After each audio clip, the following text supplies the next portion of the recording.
Let me tell you why you're here. You're here because you know something. What you know you can't explain, but you feel it. You felt it your entire life, that there's something wrong with the world. You don't know what it is, but it's there, like a splinter in your mind, driving you mad. It is this feeling that has brought you to me. Reality? Reality? Is that you? Don't fucking wind me up. What is real? How do you define real? If you're talking about what you can feel, what you can smell, what you can taste and see, then real is simply electrical signals interpreted by your brain. Today, a young man on acid realized that all matter is merely energy condensed to a slow vibration, that we are all one consciousness experiencing itself subjectively. There is no such thing as death. Life is only a dream, and we are the imagination of ourselves. What a mind job. I imagine that right now you're feeling a bit like Alice. Tumbling down the rabbit hole. You can see it when you look out your window or when you turn on your television. You can feel it when you go to work, when you go to church, when you pay your taxes. It is the world that has been pulled over your eyes to blind you from the truth. And the truth shall set you free! My cat does not know there is an internet. But there is an internet. But to the cat, the internet is inconceivable because he doesn't have the mental apparatus to conceive of it. Ah, man. That's some heavy shit, man. The last thing the power establishment wants is a conscious, informed public, capable of critical thinking. This is why a continually fraudulent zeitgeist is output, via religion, the mass media, and the educational system. It is in their interest to keep you in a distracted, naive bubble, and they are doing a damn good job of it. How many sides does a square have? I know this one, trust me. I've got faith in you. Right, What's the answer? 1, 2, 3, 4, 5, 6. You said that a square has 6 sides. So sure. The answer is 4. Oh my God, shut up. Yeah. They do not want you to think too much. That is why our country and our world has become so proliferated with entertainments, mass media, television shows, amusement parks, drugs, alcohol, and every kind of entertainment to keep the human mind entertained, so that you don't get in the way of important people by doing too much thinking. What I'm going to tell you today is that the members of Parliament are actually directors of a corporation. That is what you're electing. And because you're only electing directors of a corporation, nothing will ever change. It will go in the same direction forever. Because politics is not what you think it is. The members of Parliament. Anybody seen this before? This is Dun & Bradstreet. Do you know what Dun & Bradstreet is? Right. If you were going to do business with a corporation or a company in the world, then you can use Dun & Bradstreet, which at the moment is about 160 million corporations worldwide. You can use these to find out if that corporation does good business. Does it have any debts? Has it got any county court judgments against it? So what this is a register of corporations, of companies. And the members of Parliament are a company. Gordon Brown is a company. David Cameron is a company. And this one I like. The Labour Party trade as Alistair Darling MP. It's their trading name. It's just there. The reason they trade with Alistair Darling MP is because Alistair Darling is a diplomat.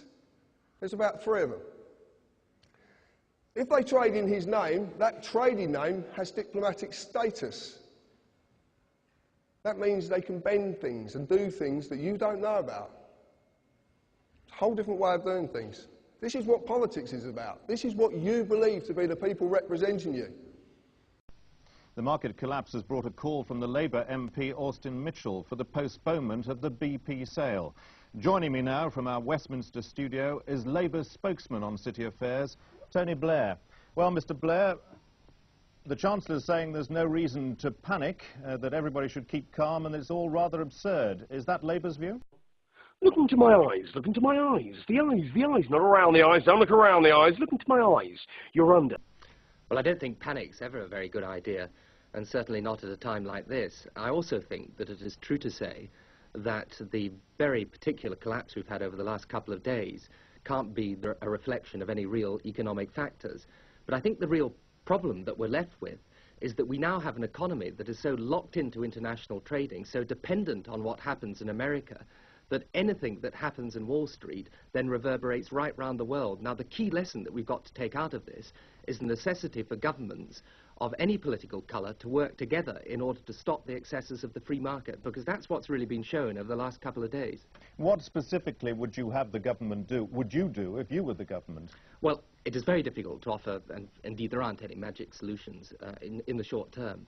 But I think in the long term, what is important is that we keep the process of international coordination going on exchange rates and on a monetary stability. What is absolutely vital is that you don't get countries simply going off on their own and provoking a situation of international financial anarchy, which is really what's obtained over the last couple of days. 3, 2, 1, you're back in the room. Having fought the general election on a platform of no 100 days of dynamic action, the definition of dynamic action changing from one Prime Minister to another, and having introduced a Queen's speech with 26 bills, much to the delight of the public, having made the Bank of England independent, having severed the supervision of the Bank of England from banking, having introduced a new regulation for the City of London, can the Prime Minister tell the House what he proposes as an encore? Well, I thank my honourable friend for that question. It is, of course, important that we start to make a difference in those areas where the people of this country elected us to make a difference. In our schools, in rebuilding our National Health Service, in giving hope to our young people, and, of course, in the measures that my honourable friend quite rightly says in relation to the Bank of England. My right honourable friend, the Chancellor, took decisive action right at the very beginning, and I believe he is to be congratulated for that. It is far better now that we take the politics out of setting interest rates, that we do not play politics with people's mortgages, and indeed, as the Association of Estate Agents was saying just the other day, in the long term that will lead to lower mortgage rates and therefore a better deal for homeowners. One of the first places these toxic products landed was the financial district of London, England, nicknamed the City.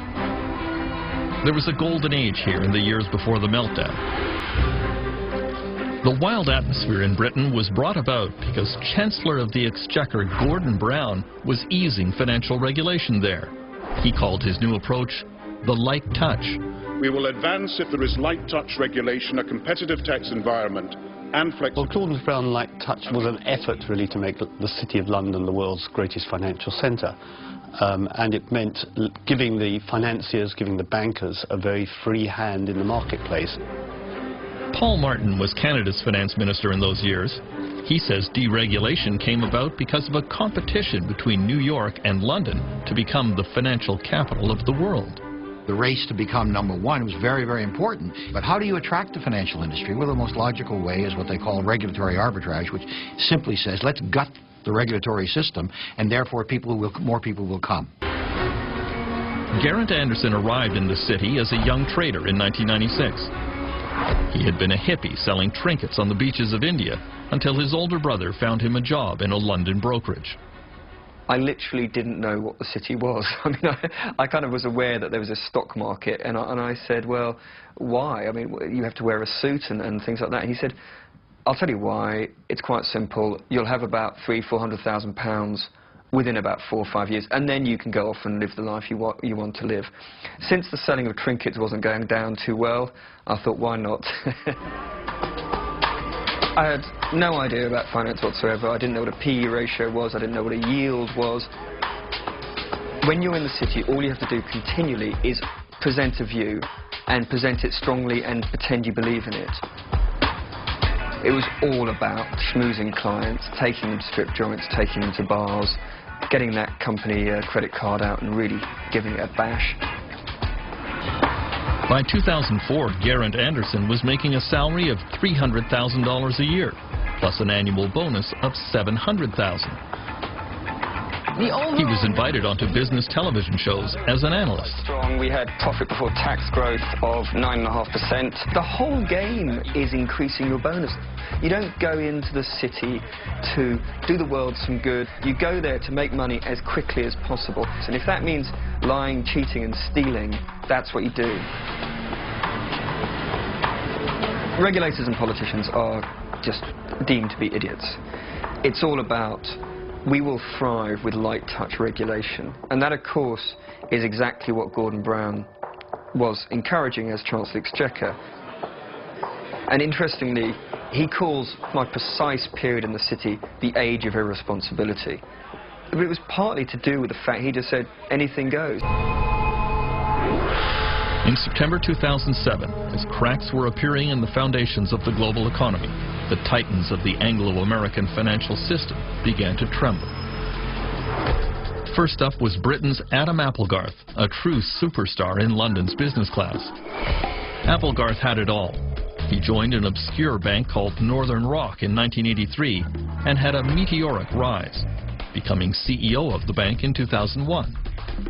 Oh, he was a brilliant fellow, full of himself, full of confidence, felt he could do no wrong, loved the idea that he was become a transatlantic jet setter. He'd go over to New York to arrange the next tranche of securitized debt, and felt he had a model which was much better than everybody else.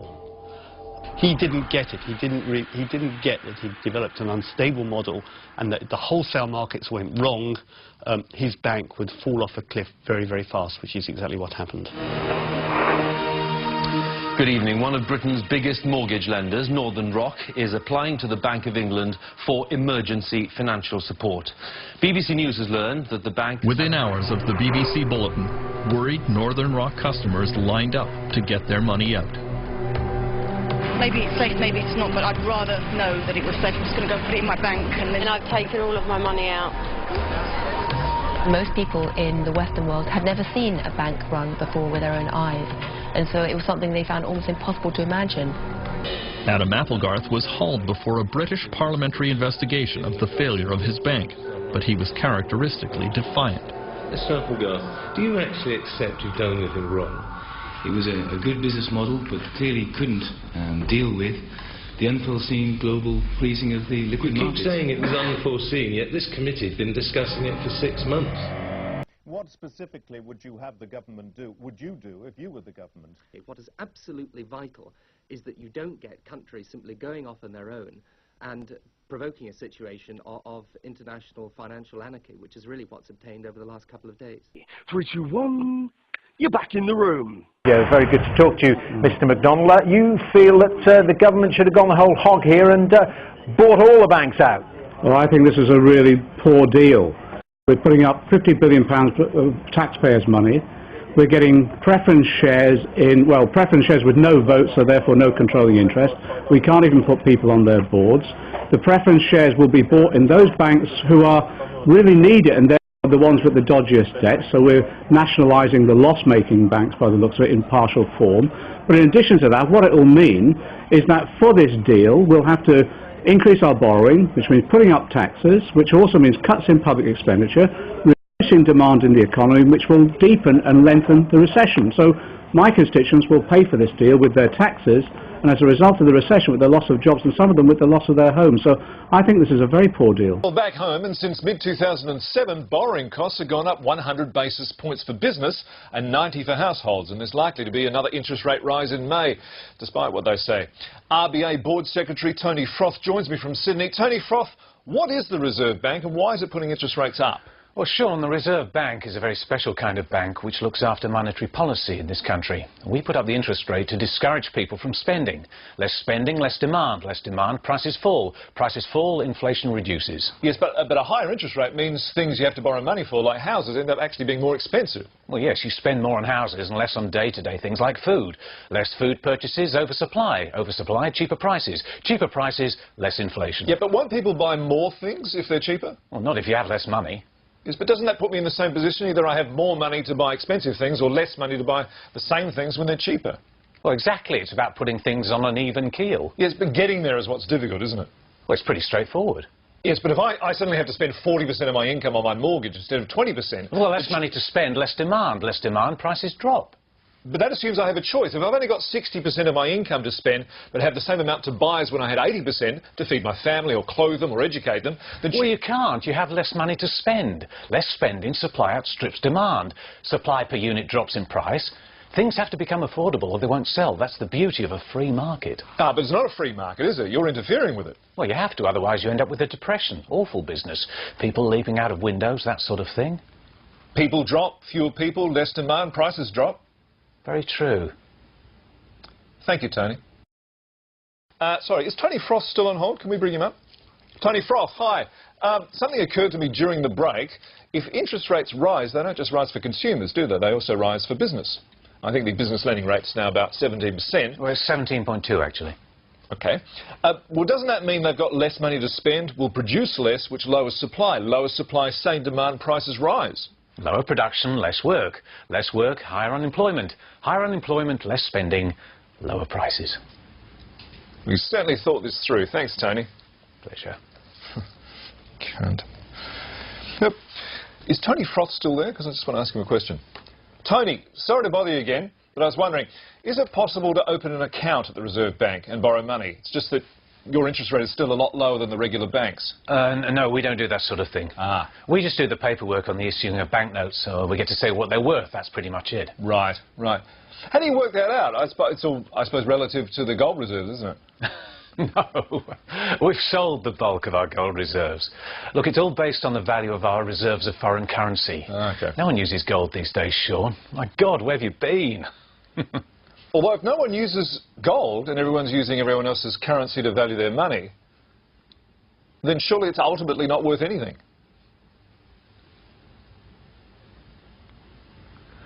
Tony Frost, many thanks. Is Tony Frost still with us? Oh, it doesn't matter. This shop has been here for 17 years, but recessions hit the business hard, and Dave's had to fire more than half his staff. I really hate to lay anyone off. Absolutely hate it. I think, you know, anyone with a decent heart would not want to put someone out of work. But by cutting, if we hadn't cut back, everyone would have gone. So, I had to do it. Dave and his staff are victims of Britain's dreaded double-dip recession, which means the economy's been shrinking for 3 consecutive quarters for the second time in 4 years. For ordinary people, that means there's less work available and more underemployment. And if you're running a business, you'll be selling less and won't be seeing any growth in sales or income. Dave knows about social unrest. His shop's in Croydon, where some of the worst rioting happened last August. During the trouble, he camped out among the carpets in his barricaded shop to protect his livelihood. This is modern life. I mean, people are angry, you know. I mean, we've seen people rioting in the streets quite a lot recently because they're frustrated. The guys actually are working a lot harder for the same money that we were earning in 1980. And as we all know, things have increased a lot in price since then.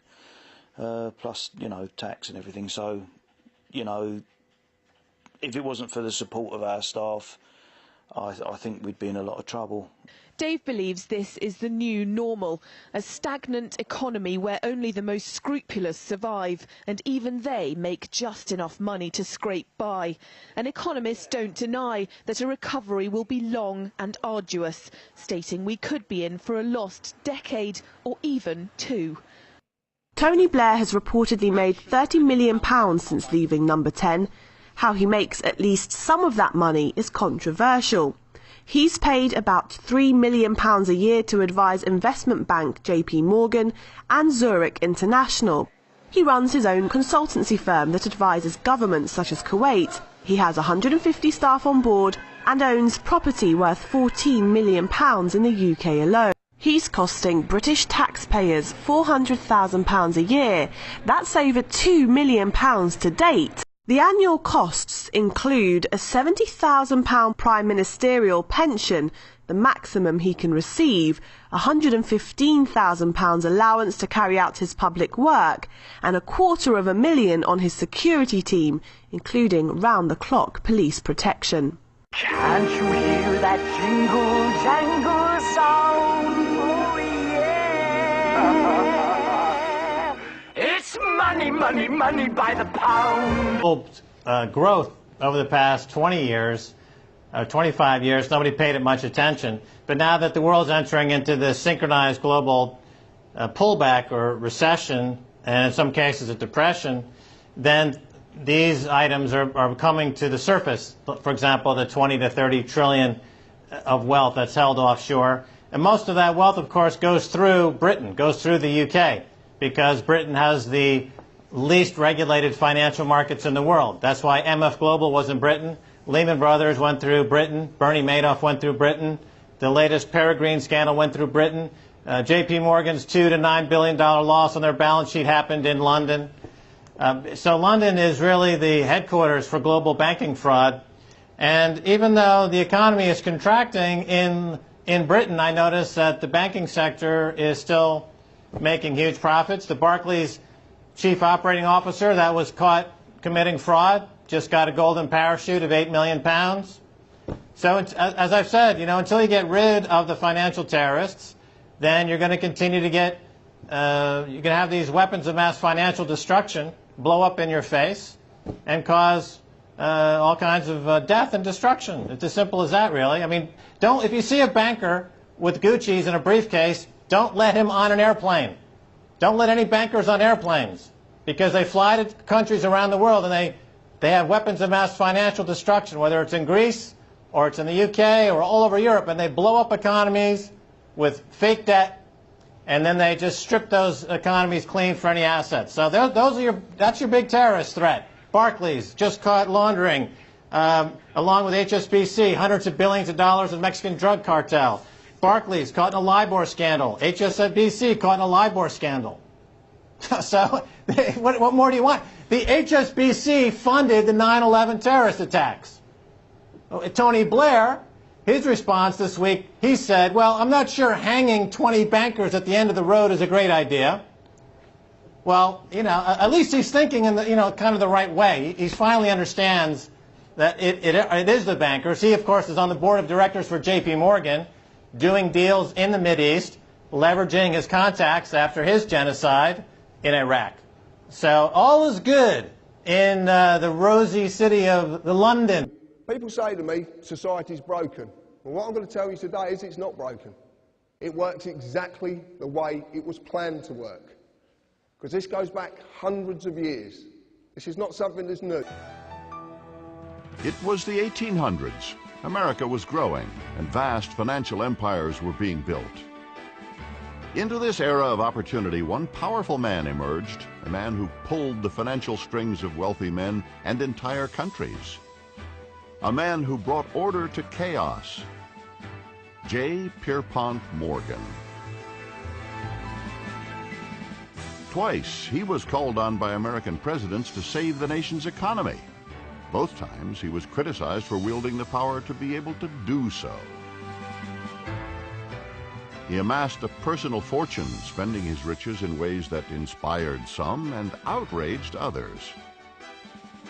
He was corpulent and intimidating. One contemporary said meeting his blazing dark eyes was like confronting the headlights of an express train bearing down on you. J. Pierpont Morgan was as powerful as a world leader. Wall Street was his empire. The Rothschild family is one of the wealthiest families the world has ever known. By the early 1800s, they established themselves as the most important bankers in all Europe. By the end of the 19th century, said to control half the wealth of the world. As Rothschild biographer Derek Wilson explains, Rothschild critics have justification for their anxiety. The House of Rothschild is immensely more powerful than any financial empire that has ever preceded it, and it's able to control governments behind the scenes, secretly. Mayer Rothschild had 5 sons. He trained them all in the skills of money creation, then sent them out to the major capitals of Europe to open branch offices of the family banking business. His first son, Amschel Mayer, stayed in Frankfurt to mind the hometown bank. His second son, Solomon, was sent to Vienna. His third son, Nathan, was clearly the most clever. He was sent to London at age 21 in 1798, 100 years after the founding of the Bank of England. His fourth son, Karl, went to Naples, and his fifth son, Jacob, went to Paris. The Rothschilds soon grew unbelievably wealthy. By the mid-1800s, they dominated all European banking and were certainly the wealthiest family in the world. They financed Cecil Rhodes, making it possible for him to establish a monopoly over the diamond and gold fields of South Africa. In America, they financed the Harrimans in railroads, the Vanderbilts in railroads and the press, and Carnegie in the steel industry, among many others. In fact, during World War I, J.P. Morgan was thought to be the richest man in America. But after his death, it was discovered that he was actually only a lieutenant of the Rothschilds. By 1850, James Rothschild, the heir of the French branch of the family, was said to be worth 600 million French francs, 150 million more than all the other bankers in France put together. He built this mansion called Ferrier, just east of Paris. Wilhelm I, on seeing it, exclaimed, "Kings couldn't afford this. It could only belong to a Rothschild." Money changers, those who loan out and manipulate the quantity of money, were active in medieval England. In fact, they were so active that acting together, they could manipulate the entire English economy. These were not bankers per se. The money changers generally were the goldsmiths. They were the first bankers because they started keeping other people's gold for safekeeping in their vaults. The first paper money was merely a receipt for gold left at the goldsmith. Paper money caught on because it was more convenient than carrying around a lot of heavy gold and silver coins. Eventually, goldsmiths noticed that only a small fraction of the depositors ever came in and demanded their gold at any one time. Goldsmiths started cheating on the system. They discovered that they could print more money than they had gold, and usually no one would be the wiser. Then they could loan out this extra money and collect interest on it. This was the birth of fractional reserve banking. That is, loaning out many times more money than you have assets on deposit. So, if $1,000 in gold were deposited with them, they could loan out about $10,000 in paper money and draw interest payments on it, and no one would ever discover the deception. By this means, goldsmiths gradually accumulated more and more wealth and used this wealth to accumulate more and more gold. Today, this practice of loaning out more money than there are reserves is known as fractional reserve banking. Every bank in the United States is allowed to loan out at least 10 times more money than they actually have. That's why they get rich on charging, let's say, 8% interest. It's not really 8% per year, which is their income. It's 80%. That's why bank buildings are always the largest in town. Economic power, political power go hand in hand, and it's like Mayer Rothschild of the Rothschild banking family in Germany said, "Give me control of a nation's monetary system, and I care not who writes their laws." To say that the Federal Reserve only influences the money supply is like saying a robber with a gun to your head is only influencing you to give him his money. And of course, if you give him your money, you may be spared your life, but Here again, you don't have your money anymore. The Federal Reserve controls the very heart of what's happening with money, because money answers everything. It's the one thing that everybody wants. And when you give a private institution a monopoly on the creation of this money, you vest total control in that institution. If you have the money, you can get any law passed you want. So who do you care whether Bill Clinton is president or who is senator from New Jersey? It doesn't make any difference, because you write a check and you get another senator.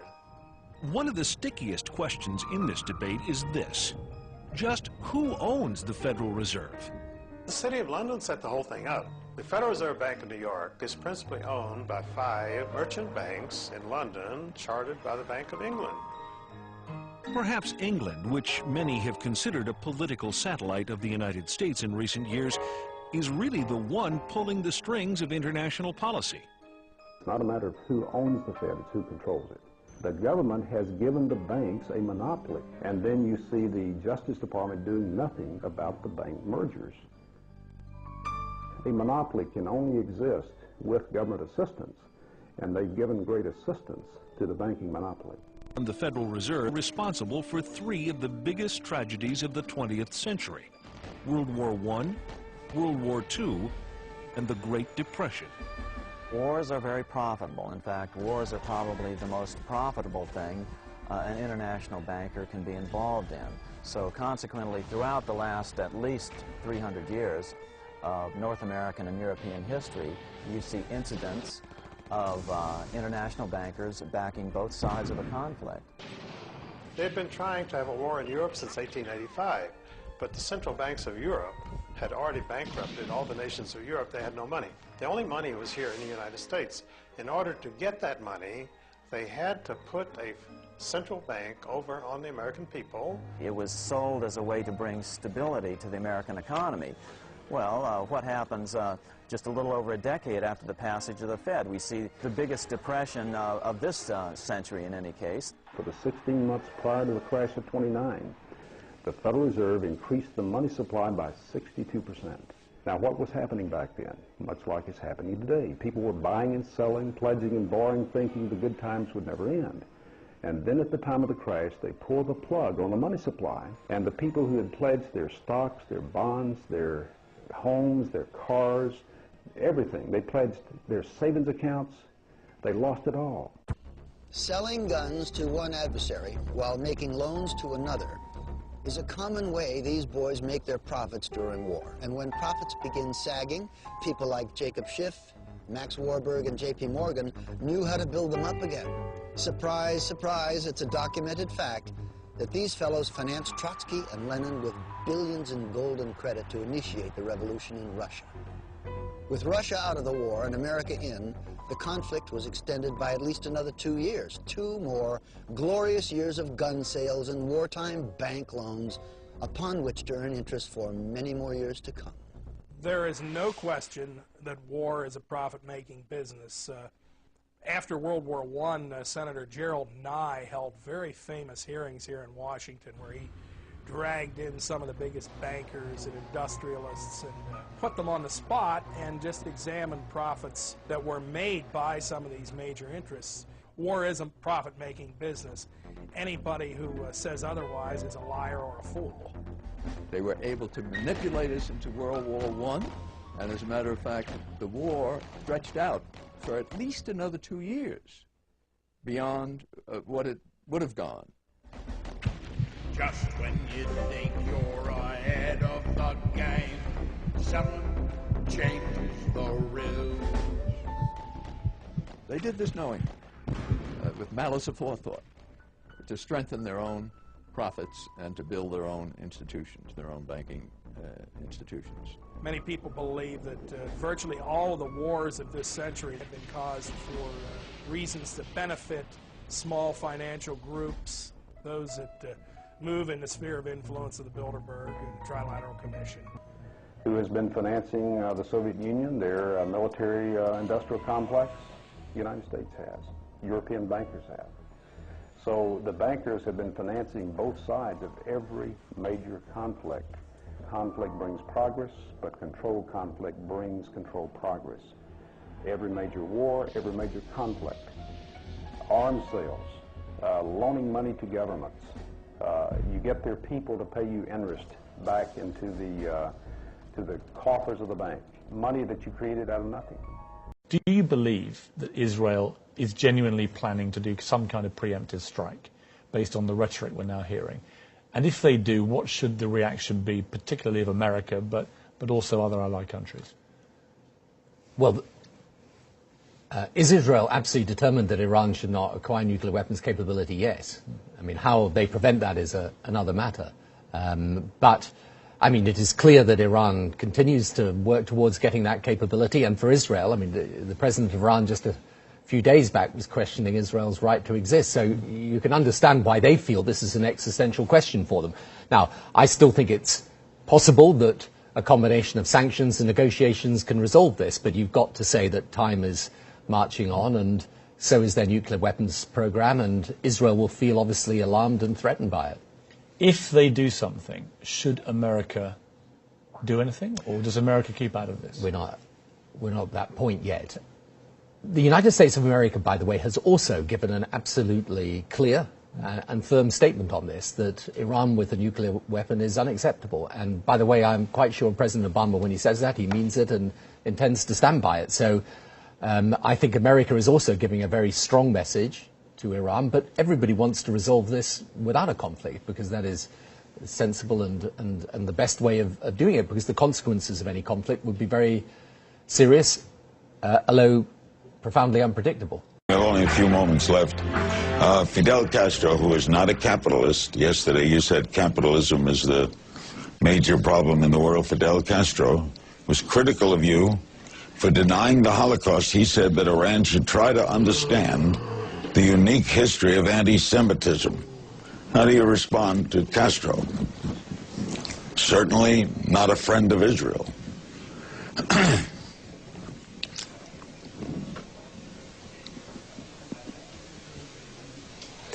A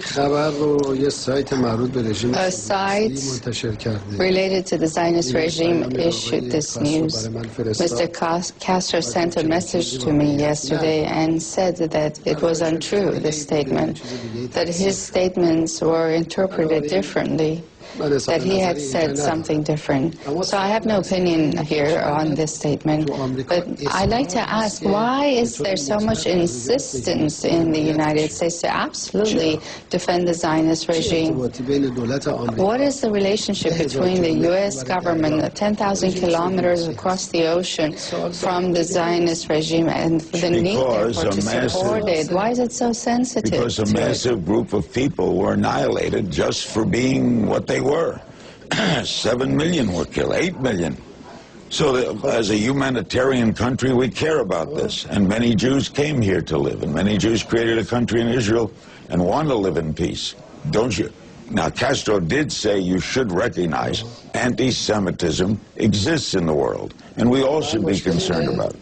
Is that the real issue, that the U.S. government wants to defend human rights? Of course. Well, where were these people killed? Were they killed in Palestine? By the hands of Palestinians? It doesn't matter where they were killed, it's that fact that they were killed. Then it's all right for a million Iraqi people to be killed, and then it would be okay if they decide to come and occupy the United States. They were killed in Iraq. Would you allow them to come occupy the United States and take it over? You're not saying the United States committed genocide. You're saying the United States committed genocide?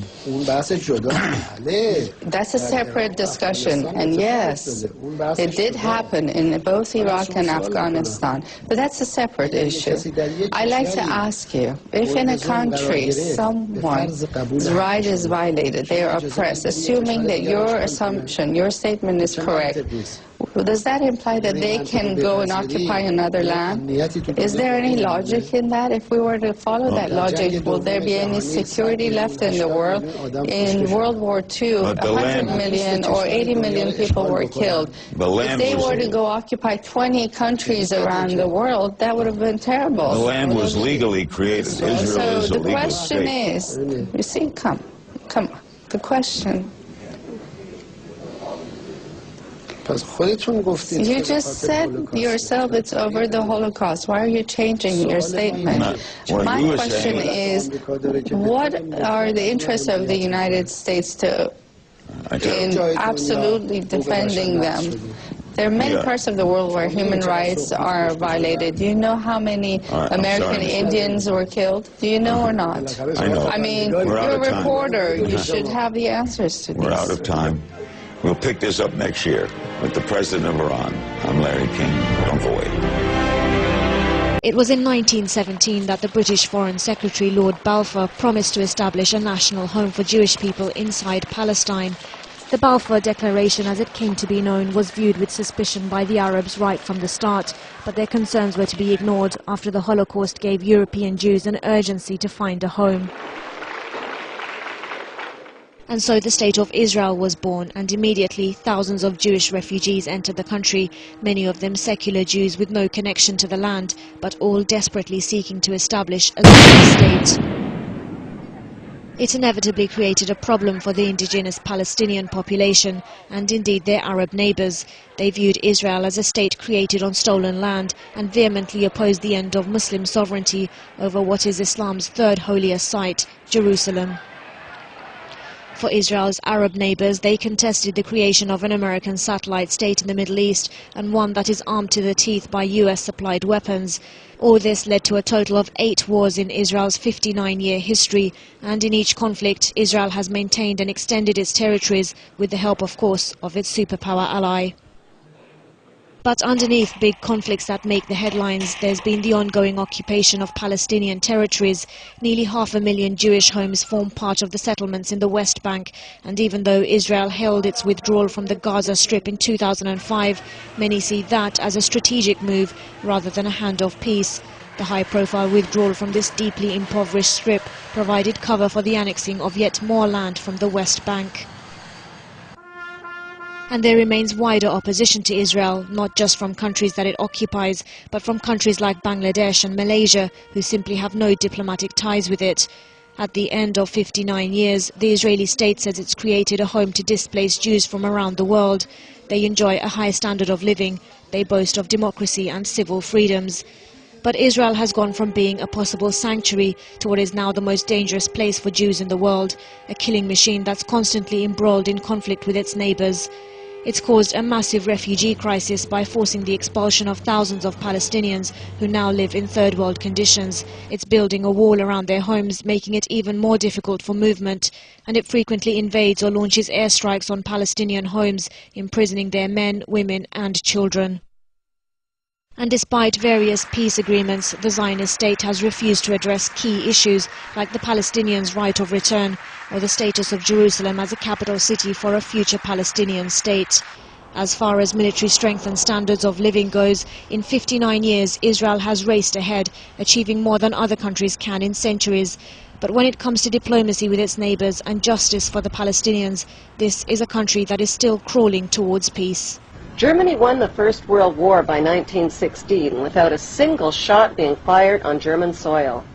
British convoys were blown out of the Atlantic by German subs, the French army mutinied, and the Russian army was defecting. With British Prime Minister Lloyd George up against a wall, Lionel Rothschild and the Jewish Zionists offered the British a deal they couldn't refuse. "We'll bring the United States into the war as your ally and win the war for you," they said, "if you'll promise us Palestine." In April of 1917, President Wilson got the green light and declared war on Germany. Because of overwhelming opposition to the war, Wilson invoked the draft and passed the Espionage Act, forcing Americans to fight or be thrown in jail. Billions of U.S. taxpayers' money was delivered to the British war machine, money that was never repaid. In return, the British government wrote the famous Balfour Declaration and addressed it to none other than Lord Lionel Rothschild. The declaration promised Palestine and Israel to the Rothschild Zionists. In 1917, Lord Allenby conquered the Holy Land, and the Jews were promised a national home in Palestine by the Earl of Balfour, a policy endorsed by Woodrow Wilson and by the League of Nations, which made Palestine a British mandate.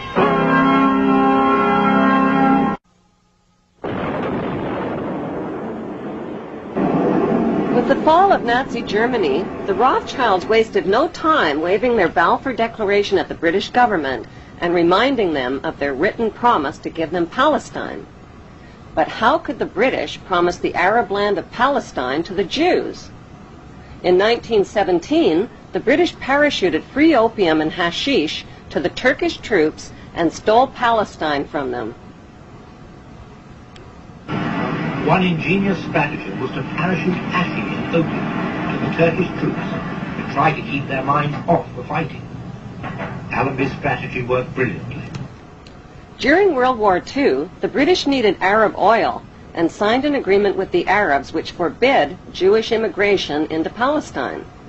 Then at the end of the war, the British broke their agreement with the Arabs and allowed the Rothschild Jewish Zionists to smuggle hundreds of thousands of Jews from around the world into Palestine.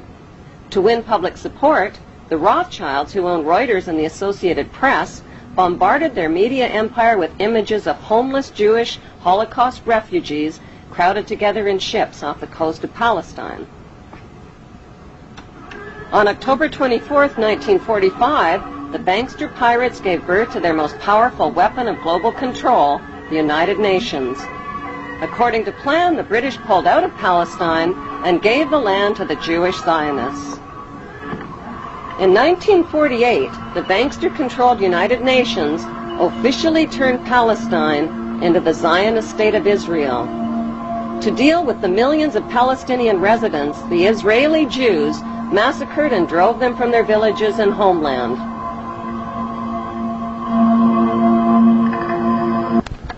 The Jews herded the Palestinians into two separated regions called the West Bank and the Gaza Strip. The Rothschilds soon began financing Jewish Holocaust refugees to build illegal Jewish settlements on Palestinian land. These illegal Jewish settlements set the stage for Israel's Prime Minister Ariel Sharon's reign of terror against Palestinians who dared to defend what was left of their stolen homeland.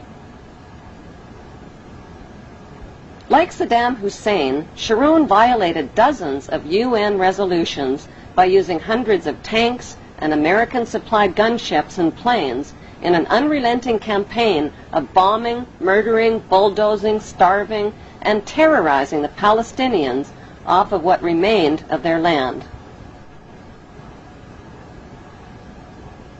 In violation of international law, Israel also secretly developed over 100 nuclear weapons of mass destruction capable of vaporizing the entire Middle East.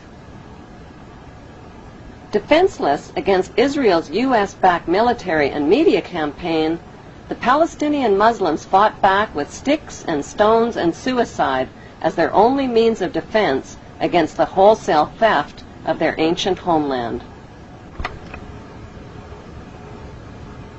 The Rothschilds, whose front companies had helped finance Hitler and the Jewish slave labor camps, had turned Jewish Holocaust victims into victimizers.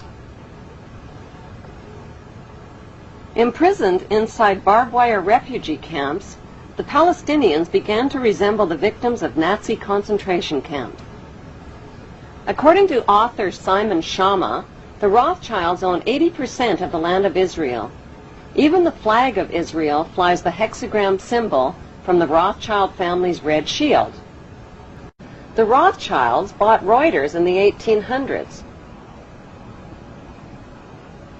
Reuters then bought the Associated Press, which selects and delivers the same news stories to the entire world, day after day. They have controlling interest in 3 major television networks and easily avoid media attention since they own it. Until recently, they owned and operated England's Royal Mint and continue to be the gold agent for the Bank of England, which they also direct. They control the LBMA, London Bullion Market Association, where 30 to 42 million ounces of gold worth over $11 billion are traded daily. The Rothschilds earn millions weekly just on transaction fees alone. They also fix the world price of gold on a daily basis and profit from its ups and downs. Over the centuries, the Rothschilds have amassed trillions of dollars worth of gold bullion in their subterranean vaults and have cornered the world's gold supply. They own controlling interest in the world's largest oil company, Royal Dutch Shell. They operate phony charities and offshore banking services where the wealth of the black nobility in the Vatican is hidden in secret accounts at Rothschild Swiss banks, trusts, and holding companies. Although Evelyn Rothschild looks like a harmless gray-haired old man, make no mistake about it, Rothschild and his ancestors have handpicked presidents, crashed stock markets, bankrupted nations, orchestrated wars, and sponsored the mass murder and impoverishment of millions. The wealth hoarded by this one family alone could feed, clothe, and shelter every human being on Earth. In 1962, the Joint Chiefs of Staff signed a document that was, what they were going to do is they were going to arm Cuban friendlies and have them attack Guantanamo Bay. Could have easily killed U.S. soldiers, right? They were going to put a drone plane in the air and blow it up and blame it on the Cubans, and that was going to make people want to go to war with Cuba. There was all these different things that they were doing to get people enthusiastic about going to war with I mean, that's real. Yeah, it's real. That's a fact. Signed by the Joint Chiefs. It wasn't like an idea that someone came up with it. No, they signed it. They put it together. Kennedy.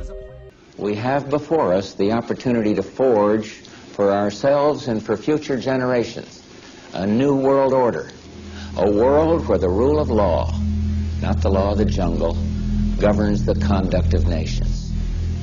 When we are successful, and we will be, we have a real chance at this new world order, an order in which a credible United Nations can use its peacekeeping role to fulfill the promise and vision of the UN's founders. That or the other. I mean, they're able to kind of say to people, don't come and bother us because we will kill you. And my attitude is that now's the time to be firm. And we've got a great weapon on our side, and that is freedom and liberty.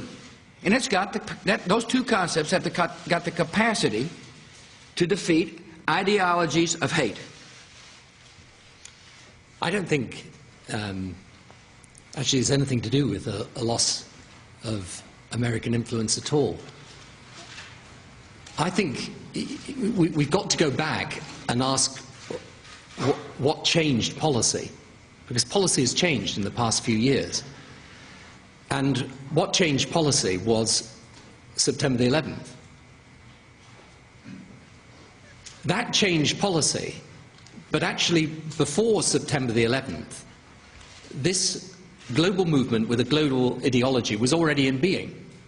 September the 11th was the culmination of what they wanted to do.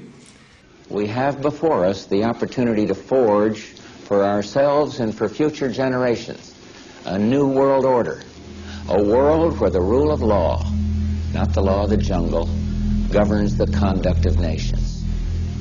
When we are successful, and we will be, we have a real chance at this new world order, an order in which a credible United Nations can use its peacekeeping role to fulfill the promise and vision of the UN's founders. What is that? Now, if you are a person that is of the normal composition of U.S. society, you would say, hey, that's that thing that's on the $1 bill, the eye above the pyramid. However, if you're part of a fringe minority, United States, this is not a symbol of American currency, but a sign of an international banking cartel which is poisoning the water supply and trying to eradicate all of humanity. The joys of fringe college life.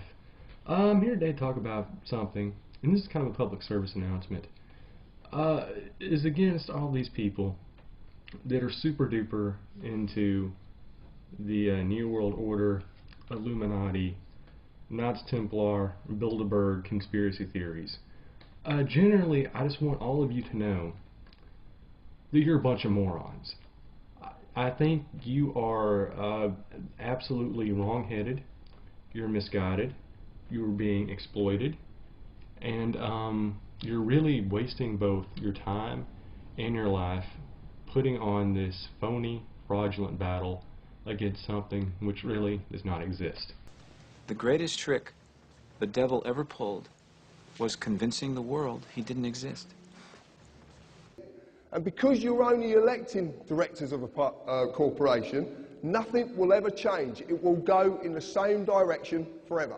About the credit crunch which lies at the heart of it. The real problem we've got in the British economy today is that small and medium-sized businesses and even some large businesses cannot get overdrafts and loans and credit from the banks. There's a crunch. In the coming weeks, we face some important decisions about how to pay down our debt in a way that grows our economy and creates good jobs. Decisions that will make a real difference in the strength and pace of our recovery. I have been crystal clear about my position on Iran possessing a nuclear weapon. That is a red line for us. It's something that would not only be dangerous for Israel, but would be dangerous for the world, be dangerous for U.S. national security interests. I think we're moving back to some international questions now. Another video. Hello, Prime Minister. My question is this. What is the wisdom of aggressively pursuing Iran for its nuclear program, whilst Israel, which is the region's only rogue nuclear state, receives no comparable attention? And can you see how this double standard may constitute a destabilizing factor in the region? It's a fair question, isn't it? I'll make 2 points to Tim. First of all, we support the Non-Proliferation Treaty, and we believe that everyone should fulfill their obligations under that treaty. But I would make this point about Iran, which I think does make Iran a special case. I can't think of another country, actually, anywhere in the world, that has actually said it wants to obliterate one of its neighboring countries. It has said that about Israel. That seems to me to make it materially different from other countries. You know, to make that statement that it wants to wipe another country in its neighbourhood off the map. I've had my head up my arse for so long. All I can do is think shit.